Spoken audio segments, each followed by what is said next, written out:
and gentlemen, welcome to Afro Queens Day 2022. My name is Keoahila Mata, but you guys can call me Keo. I'm from the beautiful country of South Africa, and I'll be your host for this discussion.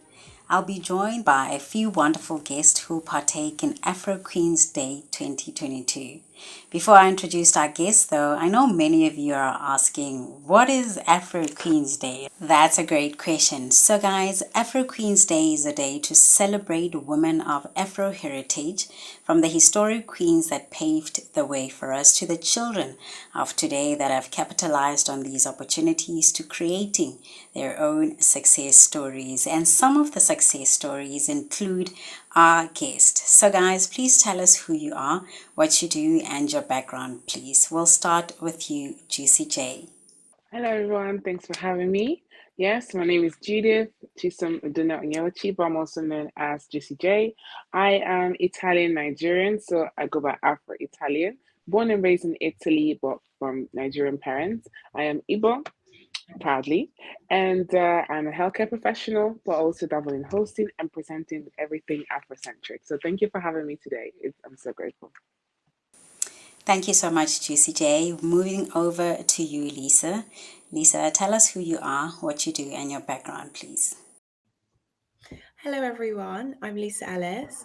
I am from London and I am a model for BAME Agency. I'm also a student at King's College London and I'm studying biomedical science. And I also am a poet and I do spoken word and written poetry. Thank you, Lisa. Mr. Koby, please tell us who you are, what you do, and a brief background about yourself, please, sir. Hi everyone, my name's Koby. I'm from Southeast London. Both my parents are Ghanaian. Tribe is Ever people, so we derive from the Volta region in Ghana. I am a marketing manager. In my spare time, I am a singer, musician. I do songwrite. I do spoken word poetry on top of that as well. Okay, thank you, guys. So, with the recent news of the passing of the Queen of England, Queen Elizabeth II, and the level of media coverage it garnered, the first question I have for you guys is, how important is it that we celebrate our own Afro Queens? We'll start with you, Koby. Brilliant. Yeah, I think it's very important to, support our own African queens. I know that the pain from colonial structures of racism, injustice will be felt by many communities. So there's a lot of people that actually have mixed feelings towards, obviously, the queen's passing within itself. It's well said that the queen is, a likable and even a lovable figure across many masses, but the royal institution and Great Britain's kind of vast colonial history has had a sinister impact for a lot of people around the world. So it's something in which we have to always be mindful of who our real queens and who our real kings were within our own countries, which is unfortunately diminished by everything which has happened within the past. So there is a importance to actually say that, what, in our own countries we had our queens doing their things, and we've got to diminish that to kind of seen as maybe a tribal or a clan kind of thing, and actually take I'll say homage and happiness and some kind of power in that it's time to re-elevate our knowledge of what our queens did in past history, and perhaps use this maybe as a starting point to kind of re-king with our history. Okay, Lisa, I just want to ask you something. With all the media coverage with regards to the passing of the Queen, do you honestly believe that we as Africans celebrate our own African queens? Do we give them enough, publicity? Do we honor them enough? Because our queens are in our designated countries, but we don't get to celebrate them enough. What's your take on that? Do you have a few queens from your country that you feel that they are celebrated enough, or more work needs to be put into that? Yeah, so my family, I'm of Jamaican heritage. My grandparents came to England in the windwash generation. And it's always a really kind of interesting place to occupy because, for example, like I wear this African chain, and sometimes people say to me, "You're Jamaican, how come you wear an African chain?" And for me, I'm very much connected to the fact that the reason that I have melanin in my skin and the reason I have Afro hair is because of my Afro roots, which trace back to Africa. So I don't make that distinction of feeling of, for example, being Jamaican means I can't be African. And in terms of the Queen's passing, referring to your question, I think it's one thing which has been very eye opening to me with the Queen's Jubilee and with her passing is just how much she is being celebrated. And I feel that, it doesn't have to exist in mutual exclusivity. If you choose to celebrate the Queen of England, it doesn't mean that you can't celebrate the queens that come from the places that your heritage comes from. So I think we should celebrate our heritage queens more. I think that it's a shame that so many people don't know of the queens that are from the places where our heritage is from. And I think that more education and celebration of the amazing queens and amazing women who have existed would be really good. All right, guys, you are giving me beautiful, beautiful answers. I'm learning a lot from you guys. Now, the next question is, are there enough academic resources teaching us of our rich heritage so as to avoid us from making mistakes? Additionally, do we know the stories of the historic queens such as the Queen of Sheba and Queen Nefertiti, etc.? To be honest with you, for me, the Queen of Sheba, I only got to know about her from the Bible. And, I think her name is so overshadowed by the King of Solomon. I kind of like felt that there's not a lot of emphasis on her. We only know what she brought the king, but the basis is too much on King Solomon. So I'd like to find out what you guys think about this question, please. Okay, so first of all, let's break this question into two. What is the importance? The importance is knowing who you are will actually determine how, you find yourself, find your identity and position in society. It is important to know where we're coming from, to know where we're going. Like you said, for us not to repeat the same mistakes, for us to know better and learn from our ancestors. And in terms of academic resources, I do not believe that there are enough. I do not know about the curriculum in Africa per se when it comes to like history. And that actually would be actually a very curious and interesting question. But whoever that was born and raised in a Western country in Europe, or in the UK in general, when it comes to African history, they always start our history with slavery. And I always found that highly uncomfortable when I was in school because I was like, I am sure we wasn't born slaves. And I'm sure that people get enslaved. So something was taken away from us. And it's sad that that is what's being taught in school. And for us as African children, we're now like, oh, wait, are we children of slaves? So that already sets a narrative that we are inferior or that they want to tell us we're inferior.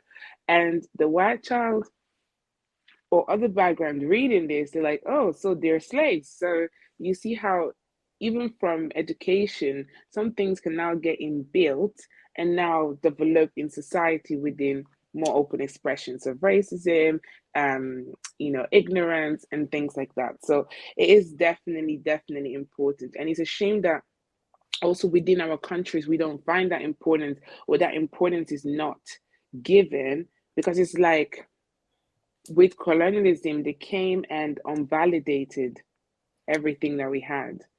They don't recognize our own queens and kings as queens and kings. In Nigeria, we have kings and queens, and there's royalties, and they will not recognize it the same way we do recognize Queen Elizabeth. And of course, may her soul rest in peace. She was definitely a historical, character that had a lot of importance.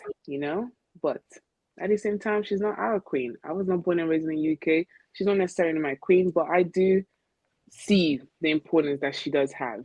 within her society and also other societies.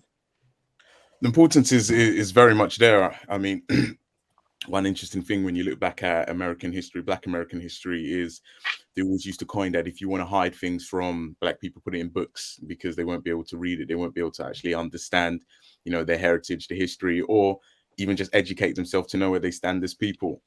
It's very important, as Juicy J, mentioned, to know where you're coming from, to know where you're going, simply because you can be, I'll say, you can be distorted, or your mindset can be distorted through false kind of accounts of history. And one interesting thing in which you'd always see about British history is that, I will see myself as British as well. So I'll say that we place ourselves in a savior complex. So every side of history in which we portray, we're always seen as the savior. World War One, World War Two, when it comes to, slavery and everything, it's always that savior complex. However, it's not telling the real truth of what's going on. And the emergence of the internet actually allows people to now find information on their own laurels. So it's now happened to a point where we are now investigating, we are now digging deeper, and these things are still not worldly publicized in educational books and stuff. So it now drops down to those that can educate the younger generation to actually do that history upon themselves. It's not taught in schools. You don't hear of Queen Amina of Zaria. You don't hear of Queen Zaga. You don't hear of Queen Nanny that was in Jamaica that derived from, Ghana. You don't hear of Queen, I think it was Amini Reynus. All of these people that, did some kind of great feats within history within itself. So once you understand what Africa was and, what our people did and what the queens did, you start to build a better understanding of where you come from, and you start to actually start finding power in being African. It's only been a recent kind of surgence within current culture where Black people are now affiliating themselves with being African.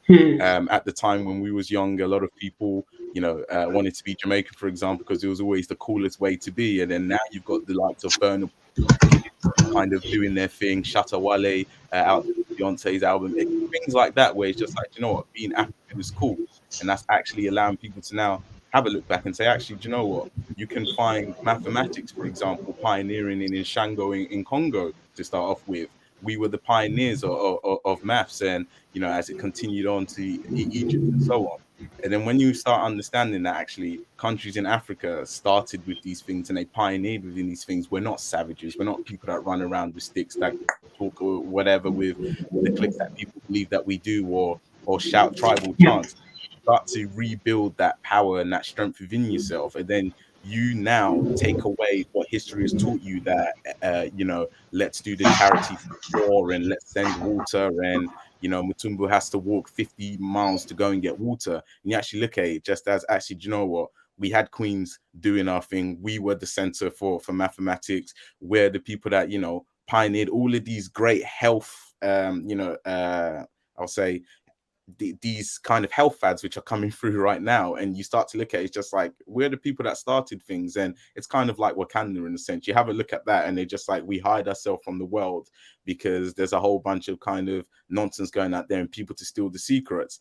That is just rooted in truth. That is what has happened to Africa, and other people have been telling our history, and it's now time for us to tell our history and to actually start getting some kind of comfort, some kind of confidence, and happiness in actually knowing we pioneered a lot of things. So to just go back to it, it's very important that we learn our history. It's not going to be taught within the schools. We have to find our own ways to do it, and we have to make platforms in which we can continue to empower our younger generations to know that we are people of great history and stance, and we shouldn't allow people to diminish what Africa is right now due to how the Western society has underdeveloped us. We need to know where we was, who we are, why we are the way that we are right now, and continue to do ways in order to reframe myself in a better light. If I may, I could not have said it better, Kobe. Definitely well done. Mentioning a few of the queens that we had. And you know what is sad? When I came to the UK, someone told me that about being Jamaican and being African was not cool. I had no other identity because being in Italy, I'm not white, even though I feel Italian and I know I'm Italian, I'm not white. So the only identity I knew was being African. And it is sad, but at the same time, still glad it's happening. But it's sad that the African culture is now cool again because it's being validated by still other external factors. You understand? The states, the music, the rappers, and this and that, and even the Grammys having music awards by bodies who did not even ever consider Afrobeat as a musical genre, you know, giving awards and that. And it's like we're going by validation, but we don't need to be validated. Like, this is Africa, the heart of the world. This is where everything comes from. This is where life comes from. What role does westernized Africans play in today's society as well as in the workforce? Has the skill and pay gap really been reduced, or do you think everybody is getting equal opportunities? Lisa, I'd like you to answer this question, please. Thank you so much for the question. I think it's a really interesting one. And the reason that I think it's so interesting, especially when Kia was speaking about the music industry, when you look at the entertainment industry and you look at the artists, you look at, for example, Afrobeats were mentioned, Black music, music of African or Black heritage has always been popping. Black creators have always been at the forefront of the entertainment industry, being trailblazers. You have Michael Jackson, you have Prince, Janet Jackson, amongst many others, for example. And even though they are Black American, as you're seeing now, you have Wizkid, Burna Boy, amongst many others, Thames, and they're all African artists. And we're seeing a massive increase in the popularity of African culture and the acceptingness of African culture in mainstream society. But I guess in terms of the wealth gap, I feel that that comes from the infrastructure. So you have African artists who are creating the music, which is the most popular. But maybe if you look at how the pay is broken down and the reflection, it's like, is that reflected in the pay breakdown? Like people of Afro heritage making the things popular, but are they getting the pay for it? And I don't know if that's the case, because I feel that in the music industry, it's still going to be the case that it's going to be overwhelmingly white, for example. And in the executive positions, it's going to be overwhelmingly white people and probably overwhelmingly white men as well. So especially as Black women, for example, it's the intersectionality of not being a man and not being male. So you're not benefiting from two privileges. So I feel that in terms of the wealth gap, the thing that would really benefit artists of Afro heritage is to take ownership. And we saw that with Kanye West, Jay-Z, for example, creating Tidal. And the whole aim of that was to take ownership of the commodity which music artists are producing. Well, it's interesting that we've chosen the music industry as kind of like the theme of this topic. When you kind of look back into history, and not just music, you go music, fashion, media, anything that kind of takes you into the entertainment space, you will see that there's a lot of appropriation that has always happened from people of color, simply because we have the source. That's literally the easiest way to position it. You look at Gucci, you look at Louis Vuitton, you look at Balenciaga, you look at all of these top brands, and one thing in which you can say at the start, how do they used to position themselves with their logos? A little tiny square that you used to get on there. There was a person that was in New York, I believe it was, and he started pioneering, Louis Vuitton and Gucci clothes, making the logos big, putting them several prints across, certain clothing, etc. Doing it for the rappers, doing it for the people within the music industry, and obviously he was doing this without creative direction from these brands, and they obviously got him shut down, said that it's copyright infringement, everything like that. But what do you see now? You now see Louis Vuitton having their logo 50 times on a bag or something like that. That all started from that one Black person which pioneered it. Now, when you now take that into, the space of where, somebody of a white background probably were to have done it, they would have put that person on as a creative director. They would have said, what's the way in which we can, utilize what you're doing and, maybe transfer it onto, what do you call it? Integrate it within our business. Within our business. There's other ways in which you see the top TikToker the one before Koby, but she was taking dances from young black girls and making money of that and putting herself forward. You look at Monique, for example, that was on Netflix and she was being paid less for her specials in comparison to the rest. It has taken us to start educating ourselves on ways on how to actually not be exploited by the system. TLC, they even said, what money did we make from what we did? Dave Chappelle was in a similar situation where he felt as if his name was taken away from him, and he was put in that situation. And it's beautiful now that you can see that we've got black organizations, and the one that I kind of go to is Rockefeller and what Jay-Z is doing there. When Beyonce did the Super Bowl and people all going crazy, Ariana Grande got paid X amount to do the Super Bowl and they paid Beyonce this, how dare they, Beyonce top of the tier, etc. Beyonce decided to now actually take a different way, where she was like, you can pay me X amount and I'm going to take X amount in royalty, I'm going to take X amount in shares, I'm going to take this percentage with so on. So it's actually being smarter in the long run and not being the way in which it was taught, because the way in which the generations was taught before, if you get money, take the money option. If they offer you 50 million, take 50 million and then run away and be like, yeah, I've got 50 million in the bank. Now people are like, give me 10 million and give me 5%, because that 5% will probably, triple into 150 or so on. So yeah, just kind of touching on that is we've always been, I'll say we've always been appropriated, and they've always found different ways to do it.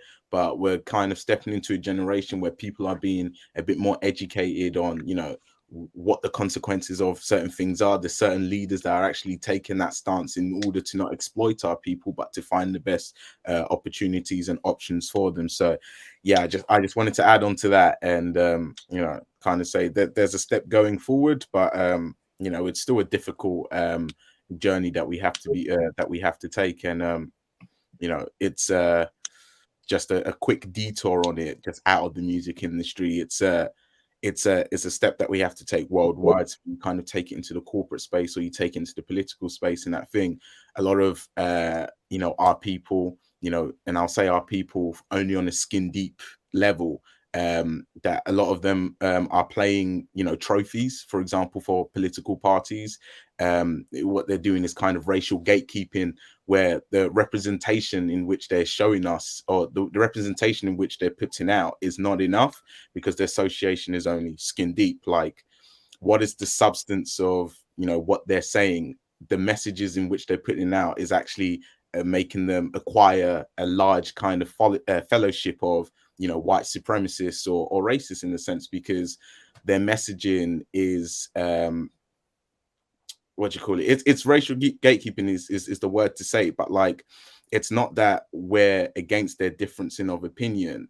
It's that they're using their power to now marginalize and legitimately oppress our own people. So with these kind of things, they take a war on culture. They take this anti-woke stance. They deny systemic racism. These are the kind of I don't really want to mention names because I'm not too sure whether you can do this on here, but maybe in America, you can say somebody like Candace Owens, for example, who's now somebody that has got a position. They're up there, they can actually make a change. But what they're doing is, making our claims, making our struggles illegitimate, in a similar way that a now senior Tory politician is continuing to do. So that's the battle that we also face, is that we have people that affiliate themselves with us by the color of our skin, but it's only skin deep. It doesn't go any further, where they're now fighting against the struggles in which we have to face. So it's a battle on both sides, and you're always going to get an Uncle Tom taking money from the other side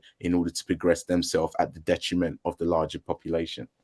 Koby said a lot of things that are true, and I agree with as well. So first of all, I know we took the music industry as an example, but I also work as a healthcare professional. So I've worked in hospitals, working in NHS, and when we're talking about that gap, in the social structure, I can see it also on the way the workforce is. For instance, Black nurses, Black healthcare professional, but I would say people of color, like darker skin, because sometimes you also find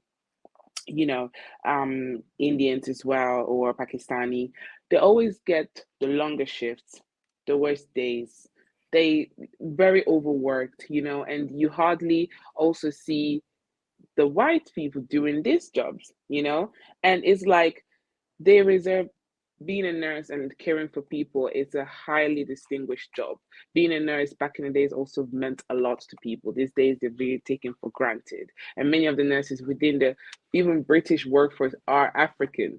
I work side by side to them, and they're not given the respect and adequate recognition that they're meant to. And it's like certain jobs are reserved for us because they're harder, or because they don't want to do it, or because, and that's where I say that gap that we're talking about, the pay gap and stuff like that, is also taking place. Yes, they might still have the same, you know, contract or whatever, but on a when you now look at how that contract is even being implemented, it is a disadvantage to, our people compared to the others, Um, on top of that, yes, you were talking about Charlie D'Amelio, Koby. You were talking about her. And Kabi is actually Italian. He's a Senegalese. He was born and raised in Italy. That is another funny, interesting story because he was not granted his citizenship until he now had billions of followers on the internet. It's like we have to get validated. And I go back to the validations because they don't take us for who we are. It's like we need to keep proving ourselves that we're worth it, that we deserve things, that we need things, that we as well are people, we as well have actually we actually are the root of a lot of things, so it's I don't know. Sorry, I'm just overwhelmed now because they're really crazy. I don't want to get angry and be like, oh, damn, you people keep taking things from us, But I think ultimately it's also about society. I don't want to I don't I don't want to get into a conversation where we're only blaming the the other culture, or the we would say the societies we're in, but at the same time it's us ourselves, like that gatekeeping you spoke about. It's like I think that's how colonialism happened, because there was that person, there's people that were selfish, they were greedy, and allowed these people, they allowed, they opened the gates for them to come and and take advantage of us. Do you believe that Africans back then did not have the capacity, the manpower to go and explore other countries and, colonize them if they wanted, or, but we didn't need to because we had everything we needed. We had everything we wanted, And so is that, I think, is also between ourselves a little bit. We don't really look out for ourselves as much as we should. And if we're able to create platforms, structures, things that were for us, I mean, the Jews do it. They have Jewish schools, Jewish hospitals, Jewish shops, Why can't we do the same, And are we scared? What are we scared of? That we're going to be marginalized? We're already marginalized. So we might as well look out for ourselves and create an environment where we're proud to wear our hair, we're proud to wear our clothes, we're proud to make our chanting noises, because they do make sense and they do have a meaning, and they're not frivolous. So I think if we could do some work within ourselves, create those platforms, create those, networks, businesses, and not just to capitalize on the trend that we're trending, but to actually solidify something. Do you know why I mentioned the Jews? Because the Jews were probably hurt as much as us. Do you know what I mean? Maybe not for as long, I'm not quite sure, but they've been hurt as much as us. And they took that hurt and said, let's protect ourselves, and no one blames them for doing that. And if we could do the same and look at each other and say, let's protect ourselves, we have the numbers, we literally have the knowledge, we are diverse, we actually excel in different in different fields. There was a somewhere I read something on the socials and it made so much sense. And it said Nigerians are winning, but Nigeria isn't. Because as individuals, we are great. We are great individuals. And I'm using this quote of Nigerians, but as Africans, we are incredible. We excel from engineering to music to arts to medicine. Literally, we excel in all fields. But as a community as a whole, unfortunately, that is where we're failing, and I don't know where the gaps is. Did it come from a survival reflex, when slavery, everything was happening, and we now have to think about ourselves? So we don't, because if we now speak up for our brother, we are going to get the same punishment that our brother is getting. Like, where does it come from? That lack of, family, love, empathy, and even from the hurts that we received, why can't we turn that into, you know what, let me be my brother's keeper, since we were not able to do that? And I think that is what we would have to try and work on, because we can complain or we can address all the problems that society, infrastructures, governments or whatever are putting on us. But then ultimately, what can we do to help ourselves if they're not helping us? There's actually a Jewish school which isn't too far from the school that I went to as a kid. And you definitely notice like the massive difference in how schooling is done in the Jewish community versus how it's done in the state school system. There's a lot more protection. But the point that I guess, that I wanted to make about this and that got me thinking is, I think that there are lots of different communities which are mentioned in this kind of discussion. Like, they keep it within the community, they keep opportunities within the community, they keep money within the community. And one thing I have to say about this, and I think this is very unique to the experience of, because the thing is, as we will all know in this conversation, being Black or being from an Afro heritage is not a monolith. Every single experience is different. And I think that sometimes what we actually lack is insight into other Black experiences. So, for example, so much of the Black rhetoric, for example, refers to being Black and American or being African American, but the experience of being Black British is 100. It's so different. Like, there's almost, I'm not going to say no relation, but there is so much difference. And sometimes I feel that because we share melanin, because we share an appearance, we can feel that there's a similarity which isn't there as much. So, for example, being a descendant of the Windrush generation, when my grandparents came to England, they came over on a British passport. Their queen was the Queen of England. They knew no other queen. And I feel that what we're talking about is ultimately the legacy of colonialism, because I think that the thing that's pernicious about colonialism is it removes identity, it removes community. It's a war on identity and idea of self.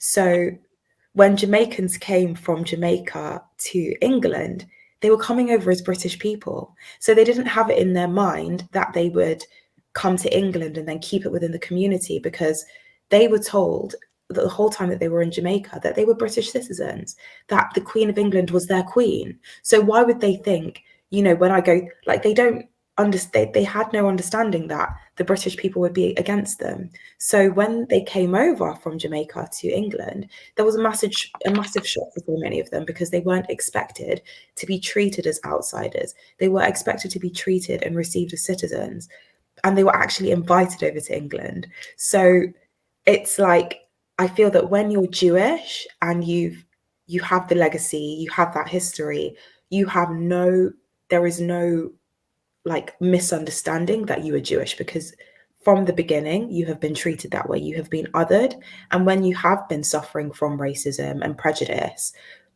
there's almost there's no confusion about who you are. So you're able to say, I'm not like you because you have always told me I'm not like you. Therefore, I'm going to be not like you, and I'm going to create my own community. I'm going to create a gate around my community and protect my community, because it's very, very clear that I'm not one of you. But now imagine being told, actually, you're one of us, and then being gaslit into being told, no, there's no racism, and we treat you exactly the same, but in reality, you are being treated as a second-class citizen. And all of the rhetoric, all of the government, like the government will say there's no racism. But if we look at statistics, if we look at sociology, we can see there clearly are implications of being melanated or being Black or being Afro, however you want to name it, in England. Being Black British is not the same experience as being white British. For me, I think I'm second generation now. My grandparents came here when they were 20 years old. My parents were born here. I was born here, and I'm still seen as other. if I have children and they have brown skin, they're still going to be seen as other. So I feel that this kind of discussion of, we need to keep it within the community, I feel like it's quite reductive in terms of the scope of the situation, because especially with every single Black experience being so different, like colonialism is a different type of violence because it's a silent type of violence. It's not just wars, it's not just genocide, but it's the removal of identity and the replacement of identity with the colonizer's identity. And so, it's being able to kind of, I guess, relearn who you are and figure out who you are and extricate yourself from the identity that the colonizer placed upon you. I'll say us bringing up the Jewish community. The interesting thing in which I wanted to kind of shortly gravitate, kind of span across is it's an unpopular opinion for Black people to speak about the Jewish community. It's something in which can generally get yourself cancelled if you go too deep into, about it. Wiley obviously had his madnesses when he was talking about it. Nick Cannon, for example, obviously had that as well. But it's quite an interesting one because I always say that, the Holocaust, which I will never take anything away from what happened there, and it was a horrible thing. However, it's very distinct to say that it's the most horrible thing in history that has been documented. So the differentiation there is that has been documented. There are horrible things in which has happened in African history which they didn't bother to document, and this is why our people don't have an opportunity to perhaps talk about what exactly has happened within our community, or even go into depth about, what we've been through. And every time that we bring it up, it's something like, oh, you never let it go. No other race has let go what has happened in the Holocaust. So why should we let go of something in which we don't even have the full history to even start, telling on? And I guess where it comes to products like this and everything, I was going to say that, within the African community, within the Black community, actually, we're just spread across so many different cultures, so many ideas, that we're such a hard people to bring together and actually get to support things. Where they talk about the pound. How much does the pound stay within the Jewish community? How much does the pound stay within the Chinese community? How much does the pound stay within the Black community? We've been disfranchised as a people. One interesting thing that you got to look at is you had one race per se persecuting the Jewish. You had many races persecuting Africans. And when they finally got us up and divided us and broke us out together, what happened? You had Portuguese taking over countries, you had the Dutch taking over countries, you had the English, you had the French, and some of those countries are still putting their footprint today within this world. People don't even know that presidents and kings are still being assassinated in certain countries that still hold a firm hand over our judicial system, over our political system within Africa, within itself. And, our people are the people that sold our people into slavery as well. Queen Nzanga, the one that I spoke about right there, she wanted to create a truce with the Portuguese, for example, on where she will be selling a certain amount of rival, tribes, slaves to them in order to stop her people from being enslaved. A lot of the Africans that got sent to different parts is our own people sold them into slavery in order to save the people that they wanted to keep. And when the Portuguese wanted to now break that truce, she then wanted to partner with the Dutch. And when you've learned from what the Dutch have done to, raping, pillaging, cutting off arms, doing the most atrocious things in which you've seen in African history, it just kind of shows to where we as a people, in order to kind of save ourselves, we have sold each other. And now we have sold each other.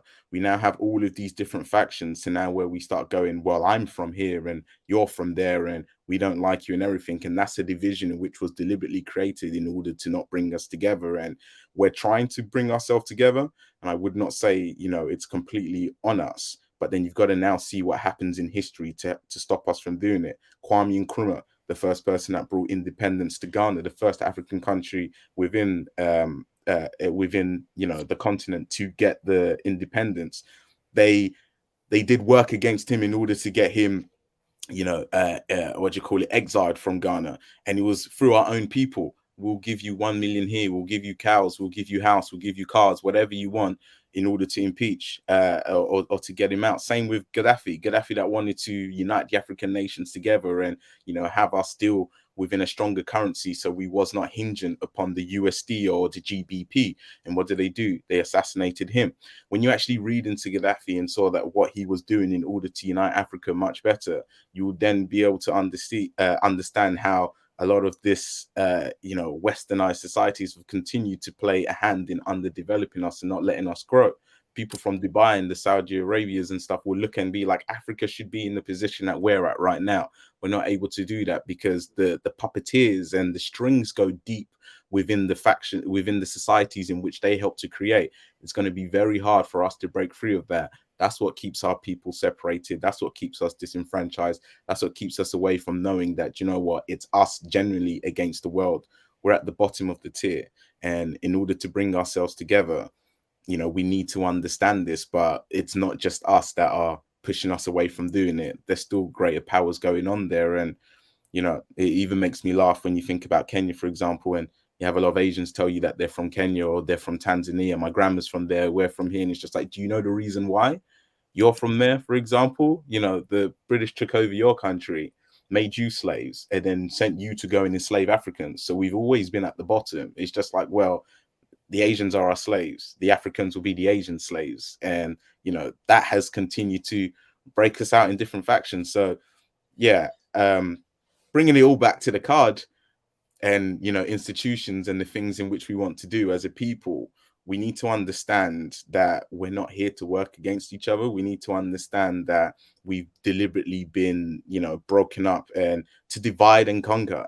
And in order to actually understand that that has happened, we have to do the history, and then we'll start taking in, we'll start consciously putting the money back into, the organizations in which we believe that is helping us grow as a people.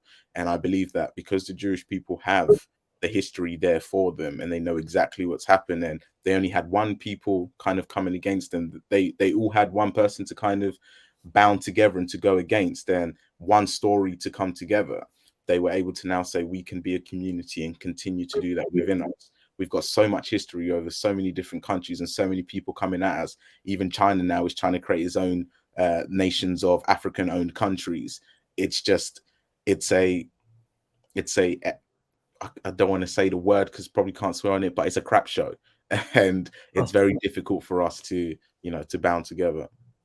So I also believe, guys, that we as Africans and African Americans, we need to learn to work together because it starts there. I cannot know of an opportunity and think that if I give it to the person next door, that person is going to be better than me within the workplace. It starts there. We need to understand that a team is better than a one-man's show, right? So if we are able to uplift our communities, if we are able to invest in our young people, if we are able to embrace one another's success, I think then it's a start. Okay, guys, so we're going to take a brief intermission to familiarize you with all our sponsors. Grittins is a London-based Afro-Gifts company sponsoring Afro Queens Day 2022. We'll be right back.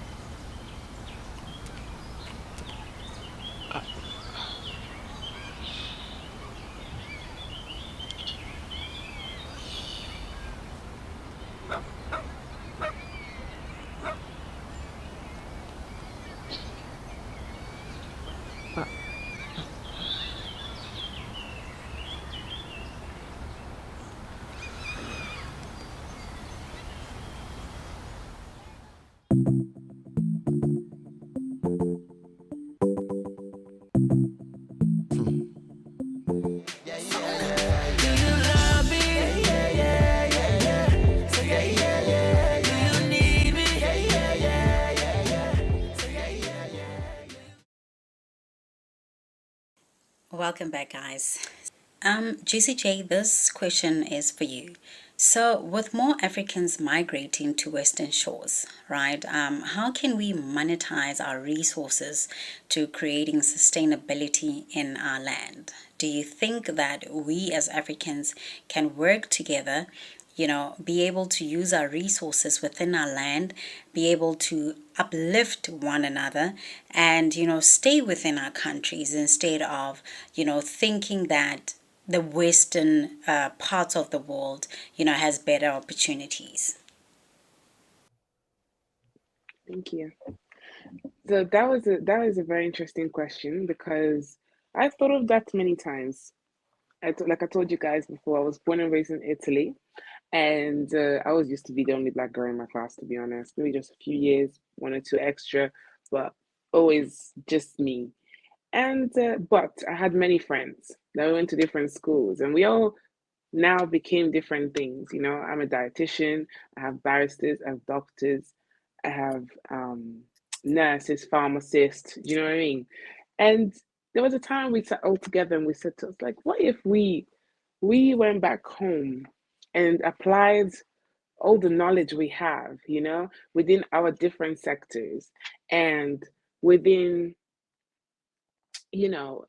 for us to have a mission to improve our country, to help, because our parents left our country to come and get opportunities, right? And then how can we now uplift ourselves back? And and ideally, it's an amazing dream. Do you know what I mean? If all children of immigrants, like so our parents and grandparents, were able to pick up their bag and say, we're going home, kind of like creating like a nice peaceful revolution, but like, to upgrade society and just integrate ourselves and go back home, because we here, as much as we're born on this side of the world, sometimes we don't feel as much as home regardless. So how about go home and try to create that home over there? But we now, like Koby mentioned, a friend of mine made a comment as well saying that, to be honest, they might as well all kill us off because they don't want that. The people in power in Africa, whether in Africa or South Africa, but controlling Africa, they don't want that to happen. Corey said divide and conquer. And we're meant to divide and conquer, but that's what they did to us. They divided us and conquered us. And we have multiple enemies, if you could put it in air quotes. There isn't one that we can really point out. Okay, sustainability. Now, for sustainability, we need a system that works and that we can now maintain. And making something sustainable is having a system that we can now make long lasting, and that is not detrimental to us and maybe even to our neighbors. But that is what we now, but now in what sense and how would we create this sustainability? In what terms? Is it for us over here? Is it for our people back home? Is it for it to be a continuous flow, to benefit both people here and back home? For instance, I am wearing something by Lottie Couture. She's a designer in Nigeria. And I now decided to kind of like help and say, like, you know what? Be doing your thing, and I'll be letting people know that that's what you do. There's no need going to get tailors here on this side. If that's what you do, there is DHL, there's postage. Let's try to create a system, that works for you, that works for even us on this side, because maybe we want to wear these things, but there's no access to that. So it's creating now that network. So I think network is important here to then create that sustainability that we're looking for. And now we have an amazing relationship. Anytime I feel like, you know what, I want to bring out my African queen, and I give her a call, give her a shout. With modernization and with development, some of these things are possible, and we can now be closing that bridge and that gap, because even like Lisa mentioned before, even being black, being African in different places has a different reality. It just puts a different perspective. There's gaps in between us. Being black, Nigerian, African here on this side is different from being black, Nigerian, African in Nigeria, or in Africa.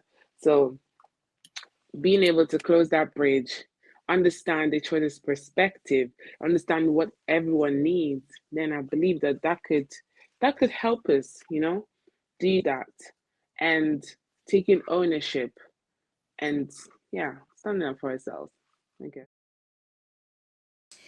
Koby, I'd like to find out what is your take on this topic? Have the children of the diaspora mistakenly lost handed over their heritage to Eurocentrists? Because I see in my country, right, a lot of the young people seem to be confused. A lot of young people seem to not know where they come from. They are not able to embrace their cultures. They're not able to embrace their heritage. And to be honest with you, I'm one of them, or I was one of them. It's only now when, you know, I reached the 30s where I started to embrace who I am. What do you think about this question?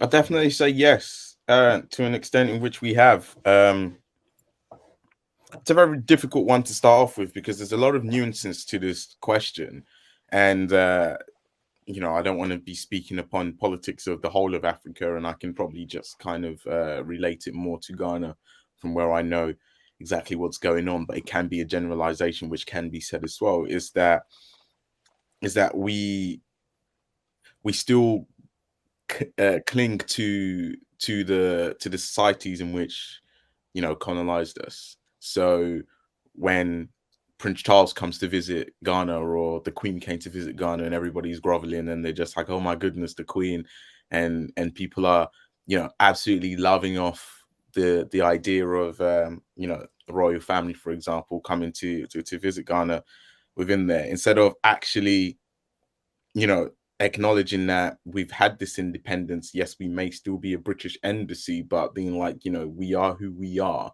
and we should be taking pride in our own kings and queens kind of coming through.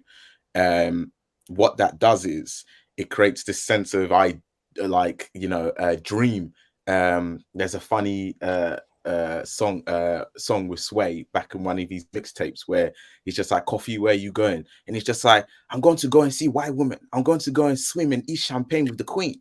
Like, people dream of going over to the UK and eating champagne with the Queen, and they come, and there's the aunties and uncles that are doing security guards, being abused by people that are cleaners, doing these menial jobs in which is not doing anything, where they can be back home, chopping for food, chopping their bar, whatever that they're doing, and living the kings and queens of their own land. So they come here in order to find this kind of, I would say, American dream equivalent that Yeah. they have within the UK, or if they're going to America to find that American dream, and they don't see that same possibility within their own country.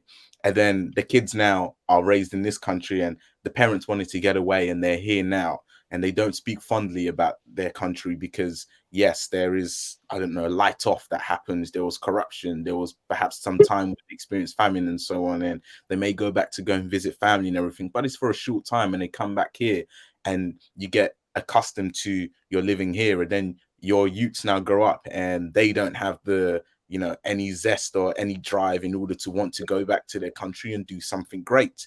And I can perhaps speak on personal opinion. I've been to Ghana many times, and I've lived there for a period and so on. But there was a period in my life where I was going through the end of secondary school throughout university, where I was completely fine.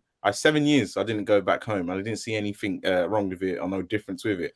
The last time I went there in 2012, before the 7 years when I went back again, I was all hands in pockets and screwing people and watching around. It's just like, like, I don't know what my people want to do to me. I see what I see online. And there was a very long time to where, I got to understand how beautiful my country was. And it took me to have to do my own research. I call it in the year of the return, which Ghana had. I did my own research of my year of the return, where I started looking into, Sylvanus Olympios. I started looking into Thomas Sankara. Started looking at Gabriel Selassie. Or I started looking at people within our countries to actually understand, how did we get to the place where we are, and how can we get back? And I started understanding everything in which happened, which started bringing this longing for me to now want to, go back to Africa at some point and actually put in some of the knowledge in which I've learned from this country in order to make my country greater.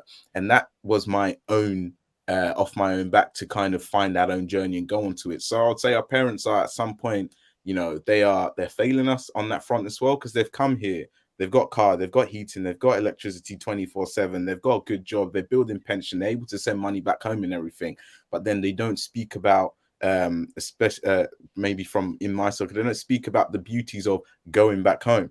My dad always dreams, and it's like, I think a lot of the men are like, yeah, I can't wait to go back home, because they just think, they see it, they look at themselves as kings when they go back. But a lot of the woman, my auntie's mother example, is just like, oh, why would I want to? Like, I'm comfortable here. I go back to visit my mom. I go back to visit my aunties and uncles, but it's not my goal anymore to build my money and to go back home. So yeah, there's that letting down of where perhaps our parents don't talk about the beauties of it, and we can't just blame it on them. The last part in which I'll go into is, Africa has a lot to grow.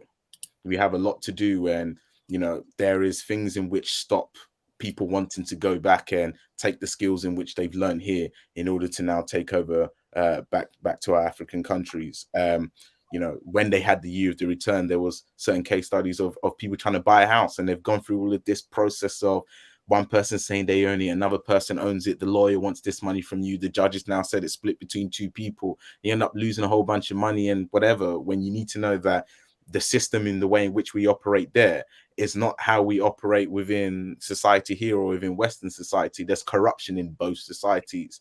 Let's not say that there isn't. I'll go on my Louis Farrakhan if I have to, where he was talking about how dare you call Nigeria the most corrupt society within within the world. But there's a difficult way to navigate both of them. So yeah, that's why I'll probably land on the last part of where there's a lot of issues that makes it difficult for us to now want to take the skills in which we have and to go back to Africa and live there and do amazing for it. It just takes somebody who truly believes that they want to make that difference. That has to come from you, and not everybody has that, and you can't blame people for that. Some people don't want to be entrepreneurs, some people don't want to be CEOs, some people just want to just work and do their life. So it comes down to some of us that are educated to either inspire people to do it or to go and do it ourselves. I feel that it's a very case by case basis kind of thing. So leading on from what I started to speak about earlier, where I mentioned colonialism, I feel that in those circumstances, it's not exactly that choice is taken away from you. Agency is taken away from you. It's taken away from communities. Communities are being broken up. And then people, like, individually, we need community to survive and to thrive. And so people find community where they can. And I feel that ultimately, when you're in a situation where you need to survive, people do what they need to do to survive as well. And so can you say it? I mean, ultimately, yes, the decision comes down to the individual. People who do assimilate with their colonial culture in order to survive. However, can you call coercion consent? So it's like, I feel like it's a very complicated discussion. And in terms of 100%, history is ancient, but some people find themselves in their colonizer's identity. And who are we to make a judgment upon someone else's decision? Some people don't see their ancestral home as home. They don't say, I want to go back home. For some people, they would rather find a home in like another place or continent which doesn't relate to their heritage. And again, is that a fault? Can you say it's a fault of a person who was uprooted and that the generations that come from them may not relate to the place that they came from? Because ultimately, at the end of the day, 100%, whilst we have differences, we're still human. I feel like it's a complicated question that I may not have an exact answer to. Accountability. Accountability is such a big, it's like a big luggage nobody wants to carry. That's what accountability is sometimes. Because you're like, should I take accountability for everything or just some things? Do we share this, And we could, to be honest with you, like Lisa said, it's so complicated and multifaceted that everybody can be blamed and everybody's accountable. Does that make sense? Everybody played a role. At the end of the day, this is a more than 400 years kind of history. Everybody played a role, and everything has like kind of had a, what is it, domino effect. So one to the other and to the other to the other. So there's really a lot to break down. Of course, we could blame some of our parents. Like, for instance, I think my parents did a great job, to be honest. They actually made me fall in love with Nigeria more. I even argue with them. The fact that I want to be going, I want to go back, I want to see, I want to know. I may not live there 100%, but I definitely want to be more present, learn more, And in terms of like, are we leaving or losing our identity? I think there was a point that we did, even for instance, Lisa said, can you blame somebody who wants to go and live somewhere else? Can we blame somebody who wants to bleach their skin, for instance, because they want to look a lighter skin, because they're not happy with the way they are? I think it's important to, as much as we want to respect people's choices and we want to respect their individual opinions and likes, there are things that personally I feel like it really is the essence of us being African, being of Afro heritage, or being Black. You know what I mean? Someone would say, like, for instance, I'm actually loving the fact that there's a few countries in Africa that are banning bleaching products. Like, as much as you want to, if you want to go and do it somewhere else, we're not doing it here. We don't promote this in Africa anymore. I think, was it Ghana? Koby did it as well. But They may have. I think Ivory Coast for sure, and some of the few countries have actually decided to ban these products, and as much as some people, and as much as very popular they are, and it's people's liking and preference, but it's a bad preference. Everyone knows that it's a bad preference because it stems out of certain events, a certain connotations, a certain comments, a certain ideologies, that were put out there. So it's like, of course, some things, they're not determined by us, but there are some things that I feel like we have to preserve. Like, we have to preserve. I think one thing that we lack is that the nerve kind of attitude to people. Like, how do you have the nerve to? Because if someone opens their mouth to insult any other race, they will actually be outraged. It's like we don't have outrage. It's like we don't feel entitled to be outraged because what? Someone will tell us, let it go. We don't have to let it go. We can, how do you say, forgive but not forget. That is what we need to be doing. We need to remember these things, because it's by remembering that we would know that, okay, there are certain things that we cannot allow, we cannot negotiate, it's unnegotiable. And that is why people get cancelled for speaking out. Sorry to go back to that, to Jewish people, but people don't get cancelled for speaking, nonsense about Black people. People don't get cancelled because we don't manifest that outrage. We have not determined what is the bottom line. Where is it that we say no? Do you understand? Where is it that we draw the line and we say this is unacceptable? And I feel like in the last couple of years, I think we're kind of recovering. I feel like even movements that do not quite maybe affect us directly, but in a way they do, because we are connected by skin, we're connected by land, we're connected by, ancestry. But for instance, for me, when the whole Black Matters movement was happening in the States, I feel like that kind of like woke, and that is where I think the word woke, or the terminology being woke, comes from as well. Like, as a terminology, we woke up and understood that no matter how much we try, no matter how much we want to and we would like to integrate ourselves, not look at color, be equal, create a sense of equality, we are not the same. They will never treat us the same. So where can I feel the same? Where can I feel accepted? One last thing, just as an example, like I said again, is really about really your background and where you, even being Black Italian is a whole different reality. I grew up feeling very uncomfortable about my body. I was always the bigger girl, the taller girl with the thickest, thighs, with the widest hips. And I felt like, what's wrong with me, because I don't fit within the Italian beauty standards. Italy is a very fashionable country. They have high fashion, and those standards kind of trickle down within society. And I felt uncomfortable. I felt very like, okay, I don't belong here.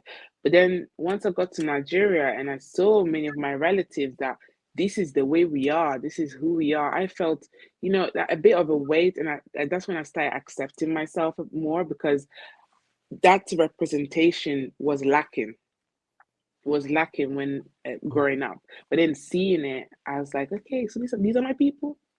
So we're tall like this, okay, and it just now created a sense like, okay, belonging. And that's why identity, that's why being able to translate our culture, our ideas, our spirituality, whatever it is important, because really identity will now make you feel at peace in the world. Even if the world is going babash, you will still find your place. You will still find a way to function within it if you know who you are. Even just recently, the name is escaping my mind right now, but a Nigerian boy was killed in a public square in Italy, like, and people were watching, filming, and like I said to you, that Black Lives Matters um kind of sparked a few things, because there were a lot of things that I experienced, and back then, not understanding what and the different expressions of racism, I always, and not just me, I believe even some of my mates maybe, because it's just, we don't have that bounce. If I had a friend, let's say growing up, that was in the UK and they told me, babe, that is racism, maybe I would have known better. There was a lot of things that I maybe said that is ignorance. And sometimes it is ignorance. When you don't know, you can't know what you don't know, is it? So you will not know how to handle what you don't know. But then there are other things that we will just brush up of the, under the carpet, or we'll be like, okay, out of peace of mind. But then we always had a line still. We had a line though that we were like, nah, you can't cross this line. So that is where we'll now react, But there were a lot of things that microaggression, there's a lot of things that I learned, even just in my adult age, that if I look back and I just knew that, or I had someone to tell me that this is how it is expressed, maybe us as well would have been able to either educate them or just try to eliminate certain way of approaching. It's getting better, but I'm first generation. We don't have generations. Like Lisa said, her grandparents, her parents, and then her were here for at least two generations, right? We don't have that. We don't have generations in Italy, so we are very still on the marginalized, on the margins of society, and we're slowly getting in. And the reason why I like to talk about music, and I got myself into music entertainment business, and is because music is such a vehicle that can bring people together and make people understand our culture and come closer. Do you know what I mean? Like attract them from, things that is nice and colorful and entertaining. And then they'll be like, oh, what does that mean? They might hear something, or they might watch a video, and you now start bringing other elements in. So it's like a gateway for them to understand who we are and what we do. But Italy is it's a different social demographic, structure compared to the UK. And that's why I said there's differences even within the Western countries, you know. I feel like Italy is definitely a lot backwards. I would say 90% of my mates relocated to the UK right after high school or right after university. They don't even have they don't even have opportunities for their own, because they're very conservative. So even the older generation holds on to things a lot. So they don't allow change, they don't allow progress. Maybe if they allowed their young generation to come in, then because we're friends and we grew up together, we went to the same school, they'll be like, oh yeah, do you know what I mean? That's how now society starts changing as well, because the younger generations do actually understand us. They actually grew up with us and they're like, yeah, that's my girl. the same way that they would say to their other peer, you know? So there's definitely different things and different layers going on. But because we don't have time to be struggling to prove ourselves twice, you know, as good as my job, no, a good Black person and then good at my job. Yeah, we just said, you know what, let's relocate to somewhere that it's a little bit easier, it's a little bit more inclusive, or apparently more inclusive. All right, guys, so we're going to our second and final intermission of the day, and we're going to be seeing our different brothers and sisters telling us what they think about Afro Queens Day 2022. Take a look. Salibonani linjani, gama lami nguValerie Menyiwe Sibanda. Namuhla siyathokoza, siyajabulela ilanga le Afro Queens Day. Is there anyone you want to wish a happy Afro Queens Day? I would like to wish a happy Afro Queens Day to my mom and to my aunties. Say happy Afro Queens Day to my grandma. She's amazing and she has taught me a lot and I've learned a lot from her. Hello everyone, happy Afro Queens Day. My name is Jay and I'm wishing everybody a happy Afro Queens Day. Afro Queens Day, do you know what I mean? Happy Afro Queens Day. And I might not always show it, but I know she does a lot for me. She's made a lot of sacrifices and I really think she deserves a day to just celebrate her as well. So happy Afro Queens Day, Mum. Happy Afro Queens Day, Mum. Yeah, happy Afro Queens Day to our nan. Yeah. Happy Afro Queens Day, Mom.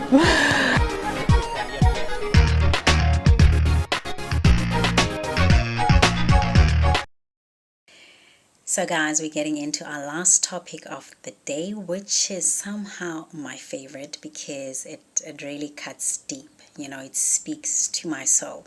So I want you guys to tell me the importance of maintaining a relationship between your spiritualism and your culturalism. For me, spirituality is everything. You know, my spiritual journey was just very rough because I didn't understand where I was going, because I didn't understand where I was coming from, you know, because my mom and dad were divorced or got divorced when I was 5 years old. So I didn't even know my father's side of the family because he didn't even know his parents. He was an orphan. So it was difficult for me to understand what is required of me as a person, or even understand my purpose, because I didn't understand my father's culturalism, my mother's culturalism, and my father's spirituality. Luckily, I understood and knew where my mom was coming from because her mother, which is my great-grandmother, is still alive, and she was able to, you know, share some light on certain issues. So I just want to find out from you guys, what is your take? What do you feel about spirituality and culturalism? Is it even important in this day and age? Yeah, so I think that, I mean, it's really rare for me to meet anyone who's from an Afro heritage who isn't religious, whether they be Muslim, whether they be Christian. Those are the two religions I've encountered the most.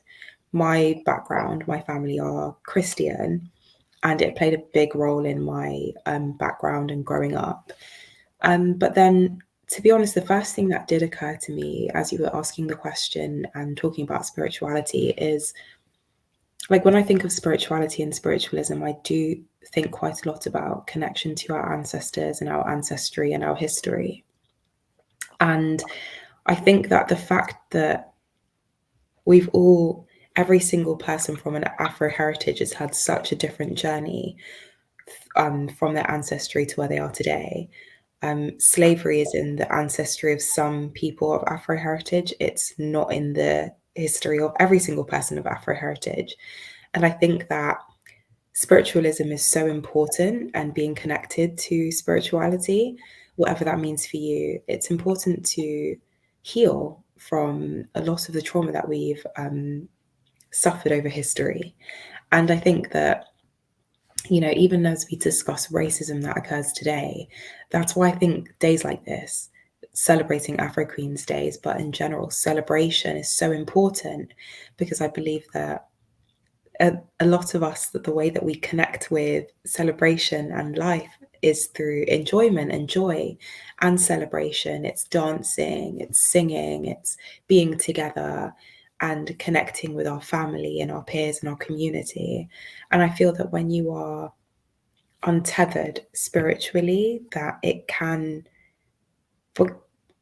I think that's one of the most dangerous things for a person, because I think that in a society where you are from an Afro heritage and you are othered and you are taught to believe negative things about you, or negative beliefs which are placed on you by a society which has Eurocentric standards of how things should be done and Eurocentric standards of beauty.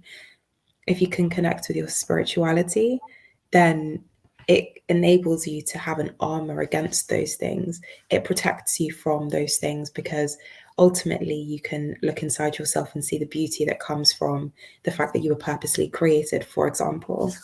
I don't know, it's quite difficult. When the question is grounded in spirituality, I always go back and ask what exactly is the definition of spirituality, because you have multiple. You have the Westernized kind of definition where people start lighting incense and wear a whole bunch of beads and stuff and say that their chakras are in tune with society and etc. Or you go back to African spiritualism where, you know, that's spirits. That's literally where the word comes from. You're in line with spirits. You're speaking to the spirits of the world, currently living within the past and within the current and stuff. And I guess the Bible or whatever religious book in which you has an importance to that specific person. I guess is a very difficult question to answer, simply because I can speak about the Bible and Christianity per se, assuming that everybody else is Christian and that's the one true religion, but to other people it's not. So it's quite difficult to now just maybe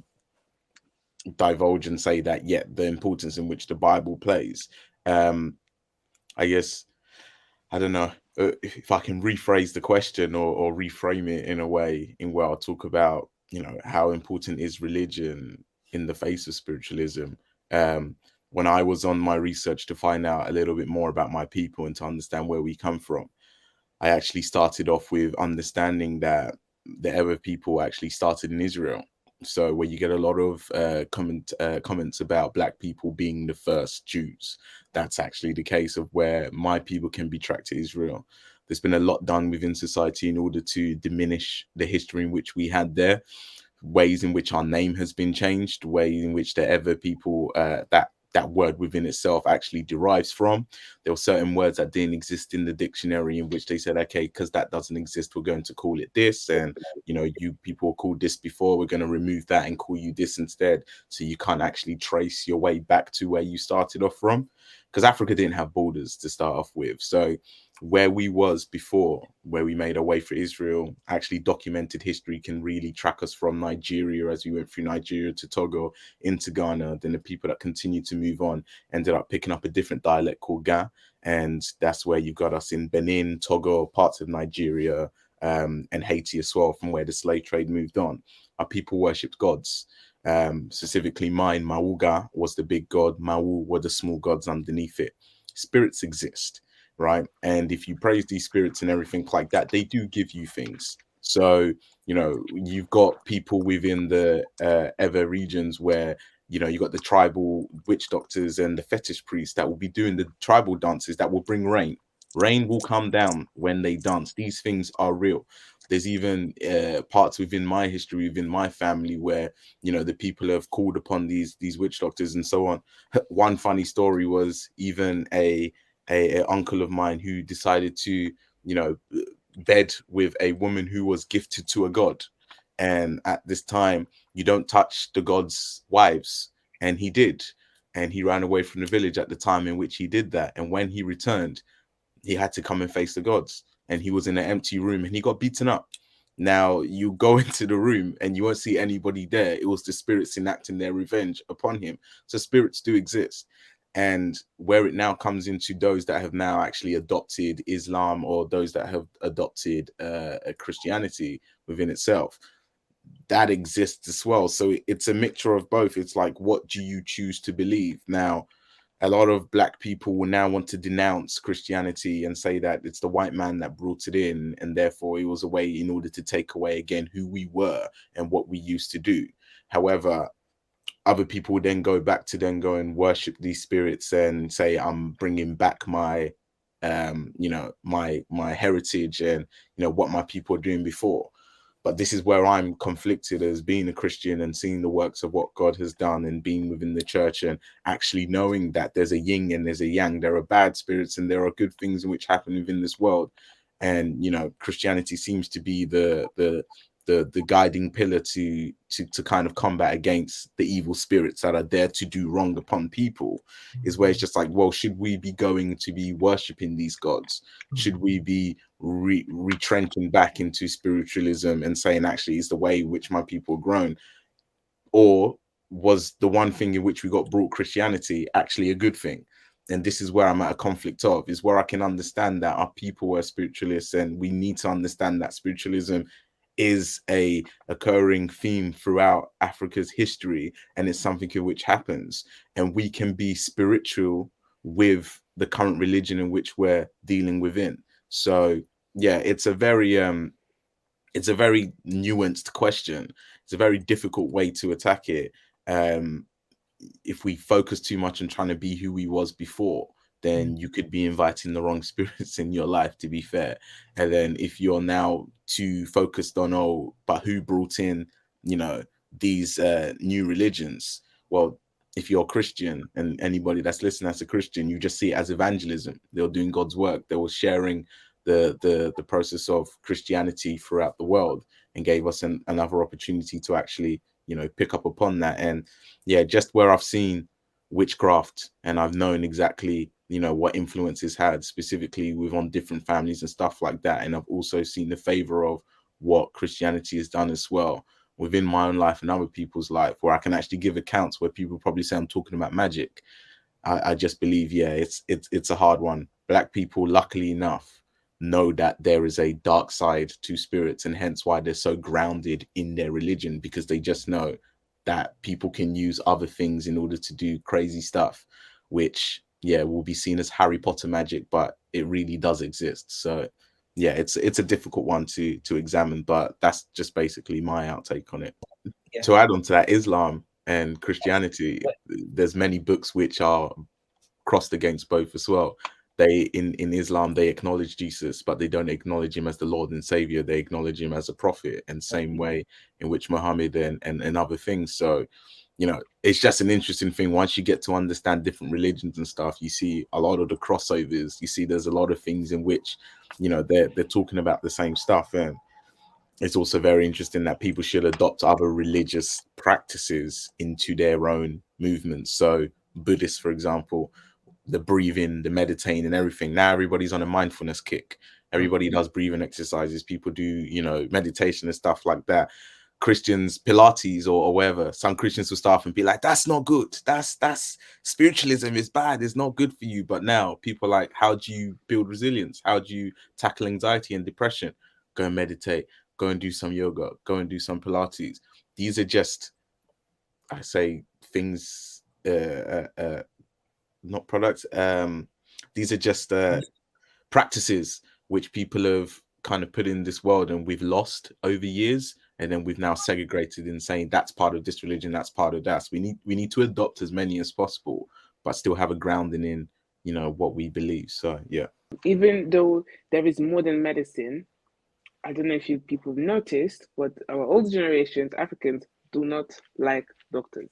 They do not like medicine, and instead, despite everything, we still run back to our natural remedies. Have you guys ever noticed that? Even our parents, or there'll be maybe there's this thing we call ori in Igbo. It's like shea butter, Koby in Ghana, and you use it to soothe everything. When I was younger, everything, mosquito bites, swelling, redness. That is what my parents would go for. Then if it doesn't work now, they will now say, let's go to the doctor. Let's go and see what the doctor is saying. So it's like it is like we know ourselves, we know where we're from, we know the things and cause and fundamentals of our herbs, our medicine, our foods and things like that.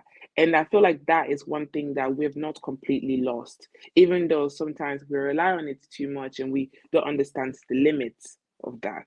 And this is how now we start developing a lot of comorbidities like high blood pressure, diabetes, and things like that, because we now don't understand the limit of what our medicine can do or what our treatments can do versus modern medicine.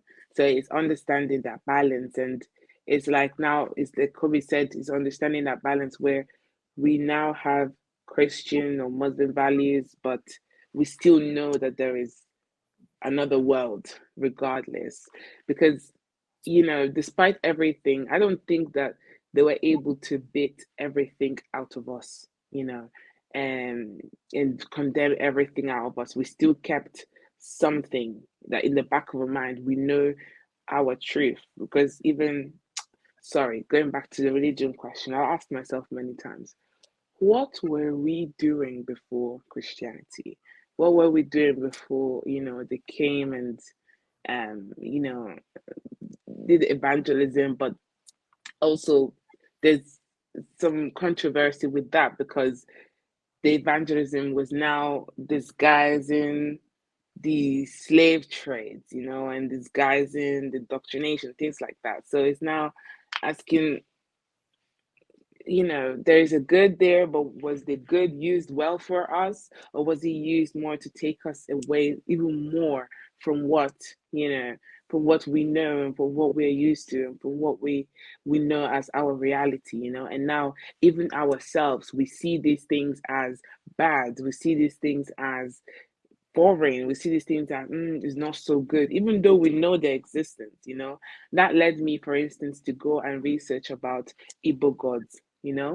Now, and funnily enough, they have sort of resemblance with Greek mythology, but Greek mythology is considered cool, right?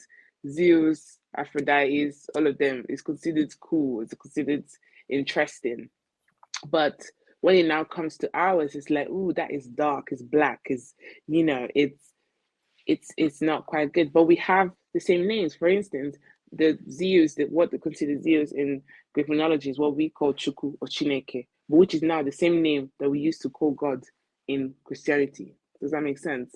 The devil, or the Lucifer, is what we call Ekwensu, but is the same of our gods. So it's like we now took what we know as being bad within our culture and now said, okay, this is what we can use to identify this. So we're now identifying new gods with the old gods, or using old god name with new like a new religion. So but we still did not leave that behind, So yeah, sorry, I just diverted there a little bit. My apologies. This is actually such an interesting topic. But yeah, having said that, I think that also within taking care of ourselves, medicine, spirituality, and all of that, I don't think we've completely lost it. I think there is still a lot of element and presence, but I don't think that we need to advertise it, because we, like Kobe said, we know the effects and what it means to mess, let's say, with certain kind of spirits or certain kind of topics, certain kind of things. So we know the importance of it, and we don't need to let. I think if there's something that we know how to protect, is definitely that, because we know that there's no messing with that, and there could be consequences. We don't know, but yeah. So that's at least something that we are definitely protecting a little bit. Juicy J brought up the fact that religion was brought, it wasn't brought with the whole honest kind of, we want to save you and it's part of a Christian's life. It's evangelism, and we want to show you that there is a better way and there is a God that loves you and everything. It was brought to manage the status quo. And it's one thing in which me and my brother laugh about a lot, and I challenge a lot of Christians' mindsets on certain things, of where the Bible promotes suffering, and the Bible promotes suffering, that as Christians we go through suffering in order to make us humble, in order to take us to the next kind of step. And God doesn't give you the table, he gives you the tools in order to make the table, but there's a lot of suffering in order to actually get that table built.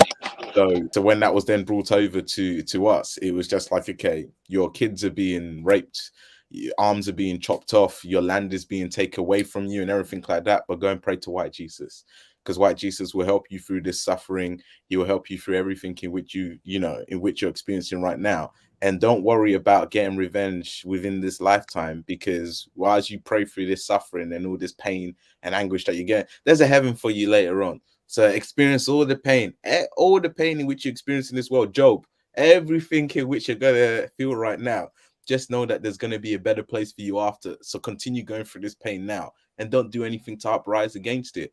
And this is where I take an interest in Islam, and you've got the I'm trying to remember now. You've got the Nation of Islam, for example, and where they were understanding what Black people were going through, and they were just like, no, we're going to stand up against this. We're going to actually challenge the things in which are going on, and we're going to do it within the religion, within love. But we're going to find a way to say that we're not just going to kind of accept the status quo. So no, it's definitely an interesting one. And yeah, thank you, Juicy J, for raising that point about how religion was brought in with a sinister effect as well, and not just a way in order to make us happy. And just to quickly add, there was an interesting thing, I think it was on BBC years ago. There was this one Ghanaian uncle that all of his he worked for the post office, and a lot of his colleagues suffered from asthma.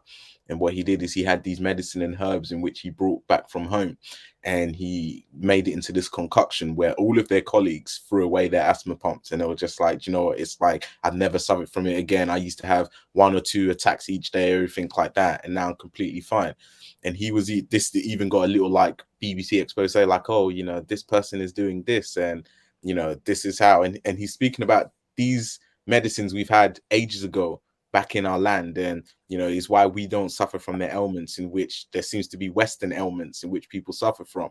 And he was trying to speak to pharmaceutical companies and stuff like that in order to get this as a product, in order to help people, because he wasn't looking at the monetary aspect. He was just like, I want to help people, and they had no interest in that. Same way that Juicy J spoke about shea butter. Ghana's the land of shea butter. You get shea butter all up the north from there. Miss Mahamahat, the person that's up there, you can get it from there. You can cook with shea butter. You can put it in your hair as oil. You can use it as your skin and stuff. When we was promoting shea butter, oh God, the smell. Oh no, like, nah, it's not good, and it's too oily, and it's this and that. As soon as Body Shop comes around, oh my God, have you guys heard of cocoa butter and shea butter? Like, so it's an interesting one. It's an interesting one, but I'll let Lisa. I know she has some things to say. I can go on. No, to be honest, I mean, I'm got off the back of what the both of you are saying. I think it is really important to remember that ultimately the reason that we're having this conversation in the first place, and we have to have discussions like this, is because, and one of the topics that have come up quite a bit today is the idea of African culture and then culture outside of it. And I think that a lot of the breaking apart of the communities, a lot of the damage that has happened within the Afro community has come from the idea that there is an outside power which knows more, or that there is an outside which has better remedies or a better way of doing things. And those are the lies that our ancestors were told, and that allowed their defenses to, actually, no, it's not as simple as that, but one of the big propagandas today is the idea that everything in Africa is worse than it is in the Western world. And the lie is still being propagated today. And we see this so much with charity campaigns, but even the kind of damage that charities are doing in different countries in Africa, not just even on the African continent, but they come in with the idea of being a savior or of fixing things. And actually, they just leave a lot of harm in their wake. I don't even want to go into the kind of things that happen, but we do need to protect our community. We need to protect, and so much of this comes from, I guess, ultimately the idea of looking out for your neighbor and being in, like, staying aware about what's going on, and trusting yourself, trusting your intuition, and allowing yourself to believe that what you have is good and it's not worse just because it's not in alignment with this Western or European standard.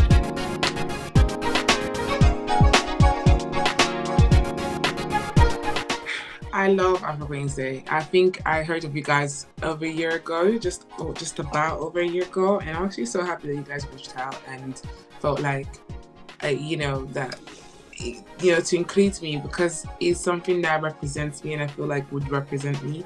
And it's not just queens, like I said, it's also kings. It's, giving ourselves validation, not waiting for other people to give us validation. It's recognizing our status, it's recognizing that we're royalty,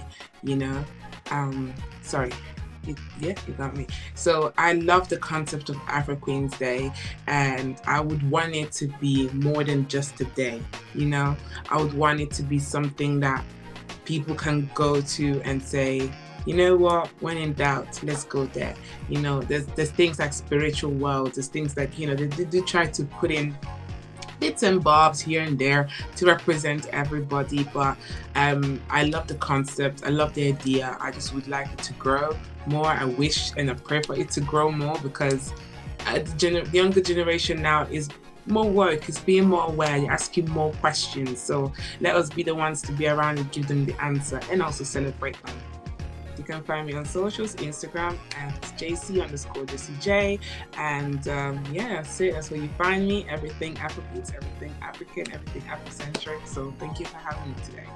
I absolutely love it. I mean, similar to GCJ said, I'm so flattered and privileged to be a part of this conversation.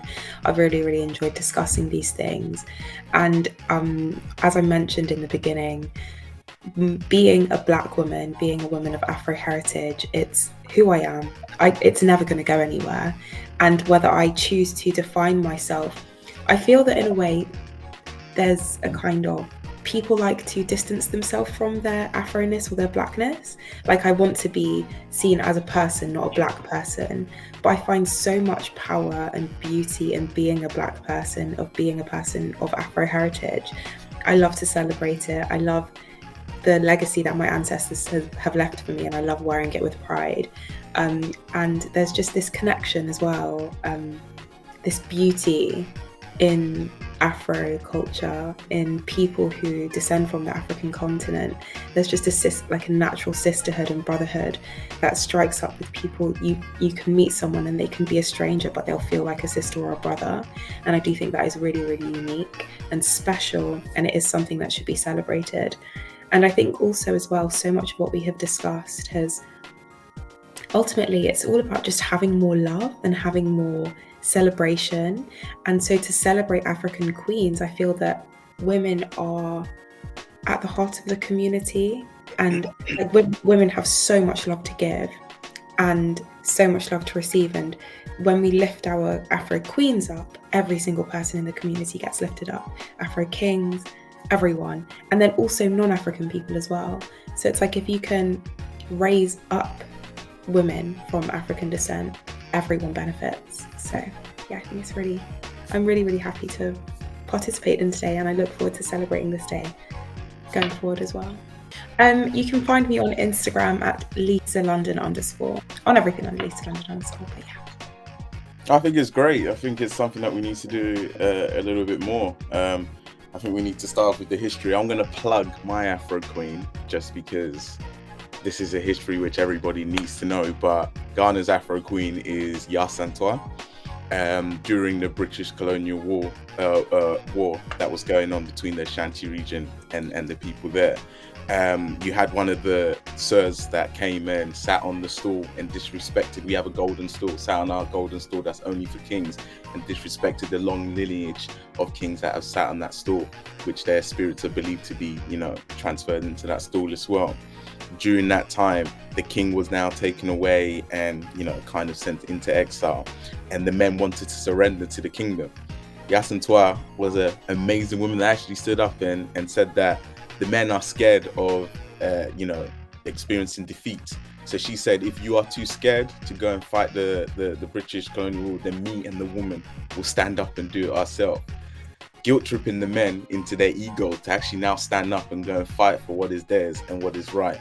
And from there, obviously, she lost, that war as well, and she got deported too. But then during that time, she stood up the Ghanaian people and actually said, you know what, we have our own rights.